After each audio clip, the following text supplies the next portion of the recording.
जी बिस्मिल्लाहिर्रहमानिर्रहीम अस्सलाम वालेकुम एवरीवन। एट्थ कॉन्टिनेंट को पढ़ने से पहले मैं आप लोगों को कुछ बेसिक चीज़ें हैं वो बताऊंगा पहले, और उसके बाद हम इंशाल्लाह डिस्कस करेंगे एट्थ कॉन्टिनेंट को। अल्फ्रेड वेगनार ये कहते हैं कि आज से हज़ारों साल पहले जितने भी कॉन्टिनेंट्स आज मौजूद हैं वो असिमिलेटेड फॉर्म में हमारे पास कुछ ऐसे थे।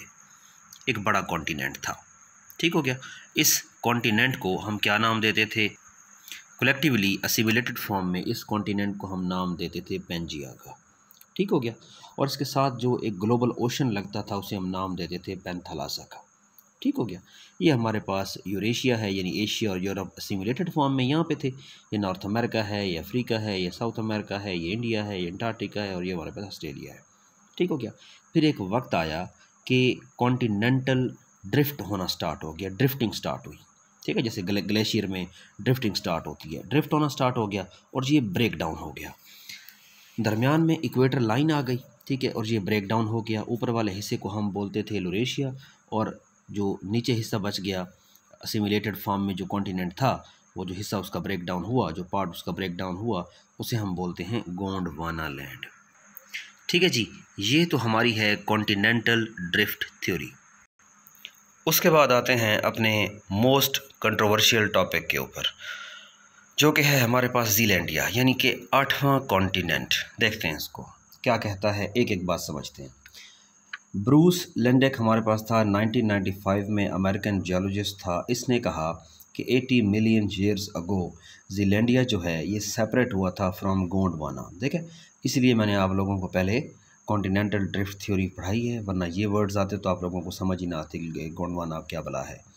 गोंडवाना अब क्या है? सुपर कॉन्टिनेंट है हमारे पास, यानी कि हम इसको पेंजिया भी बोल सकते हैं। तो ये उससे सेपरेट हुआ था ज़ीलैंडिया, जो कि 8वां कॉन्टिनेंट है।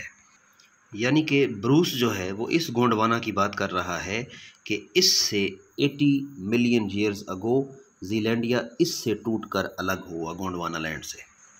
फिर हमारे पास बात ये आती है कि अब तक उन्होंने इसको कॉन्टिनेंट डिक्लेयर क्यों नहीं किया, और ये क्यों कंट्रोवर्शियल है। वो इस वजह से कि ज़ीलैंडिया जो है वो 94% इस वक्त तक भी डूबा हुआ है, सबमर्ज्ड है, और 6% जो है वो अबव वाटर है।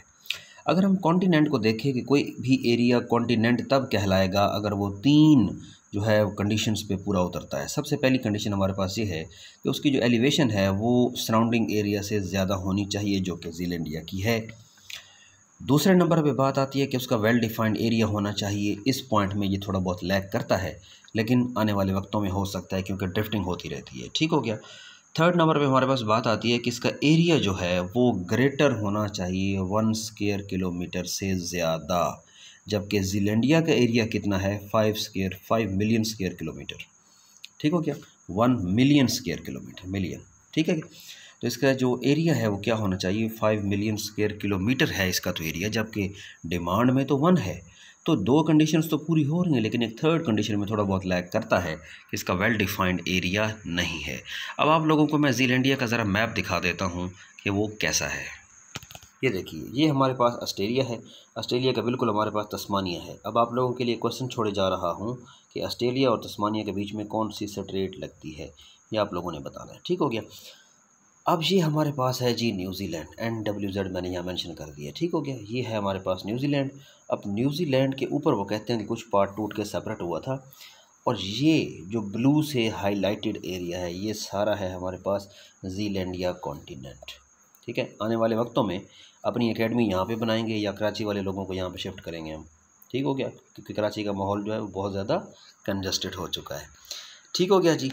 तो ये कुछ चीज़ें हैं जिनको आप लोगों को माइंड में रखना है। 1 पेपर के हवाले से इसके MCQs आ चुके हैं। कॉन्टिनेंट नहीं बना, लेकिन MCQs आने लग गए हैं, क्योंकि PPSC हर चीज़ पे नज़र रखता है, ठीक हो गया जी। Thank you.